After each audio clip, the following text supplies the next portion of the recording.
Hi there. Time for me to make one of my Reminiscence videos again for the Wiltshire Museum and the Salisbury Museum.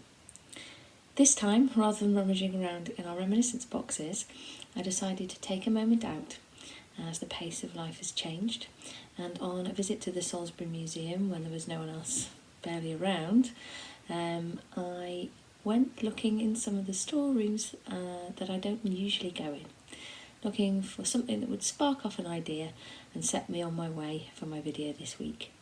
And this is what I came across. This lovely and hefty mangle, early 20th century, that got me to thinking of times gone by when our household chores were somewhat more tiring and labour intensive than they are now, but also times when there were particular days for things. Monday wash day and Tuesday for ironing. The mangle itself was given to the museum by Mr. Elkins of Laverstock, as I said, early 20th century, and I don't think you can see, but the name of it is The Crown and New Mascot, written at the bottom there, which we believe was made in Salisbury. So I also took a moment to look through some poetry books for some inspiration this week. And I found this one, which was really relevant, definitely early 20th century, but unattributed. Washing day has come again. Hey ho, how tired am I. Hold the baby sister dear, don't let her fret and cry. Soon her dress will all be clean. Hey ho, how glad I'll be. And when it's aired, she'll put it on and take a walk with me. Scrub, rub and scrub, soap suds fly away. Back and forth and up and down, hey ho for washing day. So as I said, a good place to start. Really starts to tell us about, all the members of the family who were around, sisters, children. Wash day would really maybe take over large spaces of the house. And we're talking steam and water. It's quite a sensory memory if you have any. So that's our first question for this video, is what are your memories of wash day, either as a child, sitting underneath the drying racks, or yourself getting involved and doing all of that hard labour yourself. The second question is, were you a household that had particular days for particular things, and have you held on to any of those patterns, fish on Fridays, anything like that, that is part of your family life, traditions, patterns and memories? But next, we're going to see if we can jog any particular memories of yours by looking at some of the products that you might recognise and remember being around in your household. So I've decided to start with this Sunlight soap from our Reminiscence handling collection, for two reasons. One, because I grew up not far from Port Sunlight myself, and secondly, because it comes with all of this really recognisable branding and packaging, something that people will really recognise from times gone by. Also, you might notice that this one is a magazine advert from a woman's weekly that I used in one of my earlier Reminiscence videos. So beyond the Sunlight soap, there might be other products that you might remember. So perhaps using more natural and homemade things to clean your house with. Borax, baking soda, which actually I do still use, but cleaning your windows with vinegar or rubbing alcohol, peppermint oil, those sorts of things. But then there are the products like Lux and Dreft and Persil that are definitely more memorable. And what about laundry blue? Something that you don't see at all now, but making your whites whiter by adding a little tiny bit of blue. That was used all the way from the late 1800s right through to kind of the 60s really, mainly.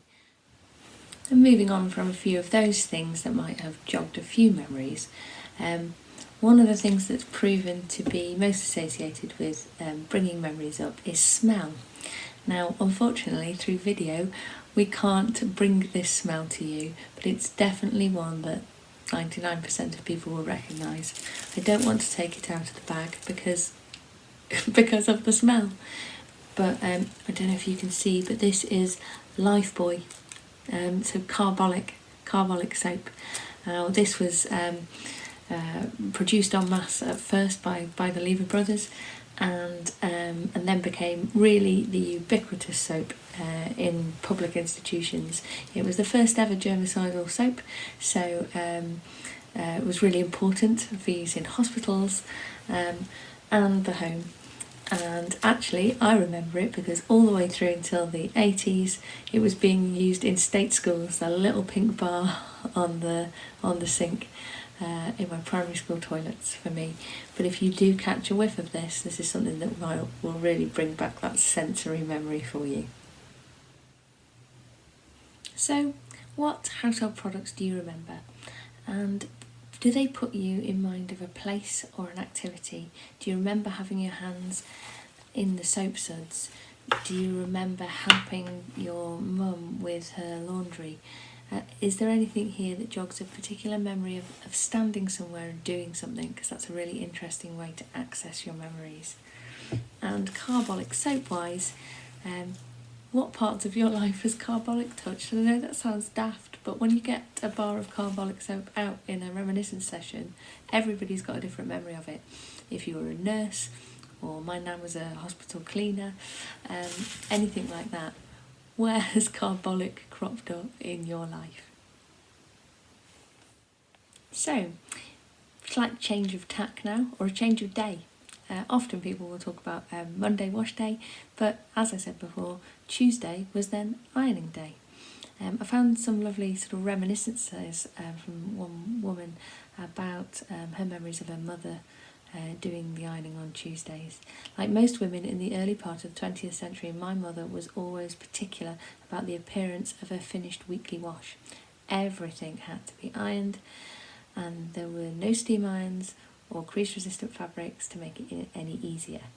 So she talks about the clothes having to be the right sort of damp, and particularly about the irons themselves. And we've got two examples from sort of earlier in the 20th century here, the cast iron, flat iron, which would always come in twos actually. We only have one here, so that you could be heating one and using one. And there was also a box iron, which would have like a clay thing inside, and you get two of those to heat up and put inside the iron. But this woman in particular has these lovely memories of her mum either holding the iron near her cheek to test whether it was hot enough, or actually to lick it and touch it, and having like one kind of singed finger. Also talking again about these days being whole days that take up space.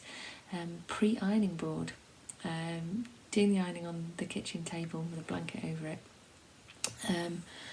and doing all the large sheets and all those kinds of things, and it really being a big presence in the household. But this second iron that we have in the handling collection is tipping then into the 1950s and the beginning of those labour-saving devices. So where do your memories of ironing in the household sit on that trajectory? Do you remember the flat irons, or are your memories more modern of the labour-saving steam and electric irons? And also, and probably most importantly, with our memories about anything, is who are the people that these memories put you in mind of?